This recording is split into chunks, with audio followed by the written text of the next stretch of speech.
Looking for a sweet surprise? These mice have a Mother's Day mission full of heart. Hey friends, welcome back or welcome to my channel. This is Storytime with Stephanie, and today we're going to read The Mother's Day Mice by Eve Bunting. And this is about 3 mice who want to surprise mother with gifts on Mother's Day. But can these playful mice find the best presents without getting into the worst kind of trouble?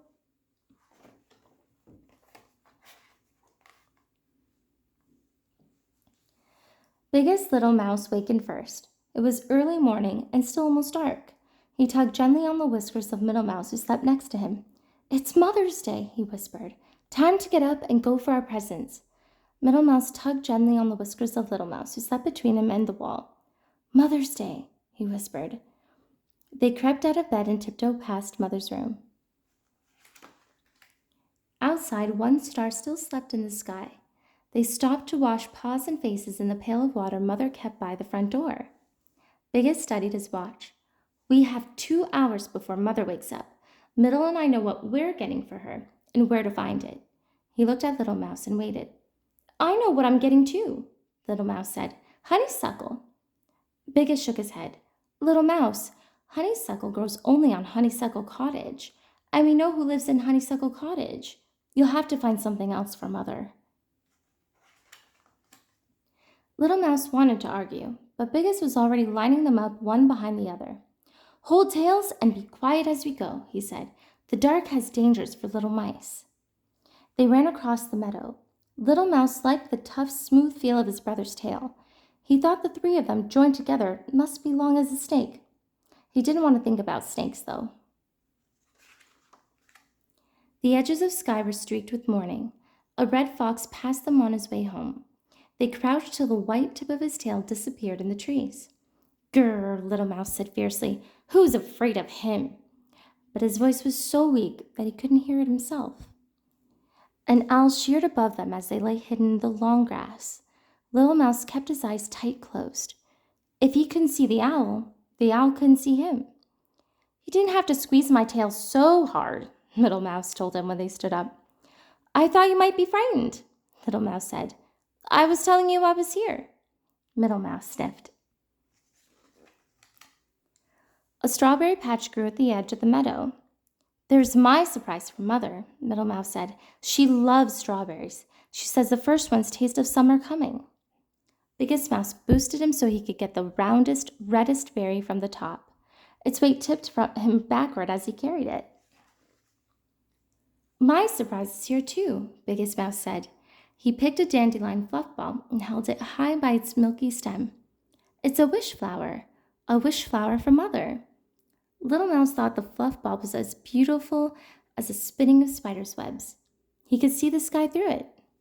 "Mother will love it," Little Mouse said. "Now can we go for the honeysuckle? We have time, and maybe he won't be there." Biggest Mouse sighed. "We'll go look, but only because you're the littlest and it's Mother's Day. And we won't go close. Cat is always there." Cat was there. He lay on the porch of Honeysuckle Cottage, monstrously big, monstrously black. When he yawned, his mouth was a dark, spiked cave. Little Mouse could see clearly, even though they weren't too close. "Maybe he'll leave soon," Little Mouse whispered. He pulled his eyes away from Cat to the honeysuckle that twined around the porch. Honeysuckle for Mother. Inside the cottage, someone was playing a piano. The tune was "Twinkle, Twinkle, Little Star." "Dum-dee, dum-dee, dum-dee-da, dum-dee, dum-dee, dum-dee-da." "Maybe Cat likes to lie in the sun and listen to music," Little Mouse whispered. "Maybe the person will stop playing soon and Cat will go away." He sniffed the honeysuckle air and pretended not to see the Biggest Mouse check the time. "Dum-dee, dum-dee, dum-dee-da." "That person is not going to stop playing," Little Mouse muttered. He set his strawberry on the ground, and a beetle came on the run. Middle picked it up again and shooed the beetle away. Little Mouse began creeping toward the cottage on his belly. Biggest yanked him back by his tail. "Stop that! Anyway, it's time to go. What if Mother wakes up on Mother's Day and all her little mice are missing?" "Or eaten," Middle added. "We have to go," Biggest said. "I'm sorry, Little Mouse." But inside Little Mouse's head, something had started to beat. Something wonderful that was the beginning of an idea. Something better than honeysuckle. It's all right, Little Mouse said. The sun made a pink path across the meadow as they ran for home. Bring her a daisy, Biggest said over her shoulder. She likes daisies. Bring her a rock, Middle puffed. A small rock that's not hard to carry. They're nice, Little Mouse said, but they're not special enough for this special day. He had something special, though. He had it strong and firm in his mind when they got home. Biggest stood the fluff ball in a jar beside Mother's chair. Middle put the strawberry on a blue dish on the table. I'm glad I didn't roll it, he said. Sometimes I wanted to, but I carried it all the way, and it isn't even squished. He glanced sideways at Little Mouse. The strawberry can be from you too, Little Mouse. And the fluff ball will be from both of us, Biggest said. Little Mouse smiled. Thank you, but I brought something of my own. He thought it was funny when his brothers looked all around and then rolled their eyes at each other. Something I kept hidden, he said. Biggest Mouse held up a warning paw. Shh, Mother's coming. Happy Mother's Day, they all shouted when she came in the kitchen, and Mother said, Why, you remembered. Remembered? We almost got in 3, Middle began, but Biggest poked him hard. Sometimes Middle talked too much. Mother blew on the fluff ball and it exploded into a million beautiful feathery seeds. Did you make a wish? Biggest Mouse asked. Yes, a wonderful wish. Mother cut the strawberry in 4 pieces. I love strawberries, she said. The first one tastes of summer coming. She nibbled on an edge of berry and closed her eyes, and Little Mouse knew she was tasting sunshine and sweet corn and the cold waters of Meadow Stream. Now me, he said. He was so excited he thought he might explode, like the fluff ball, into a million pieces.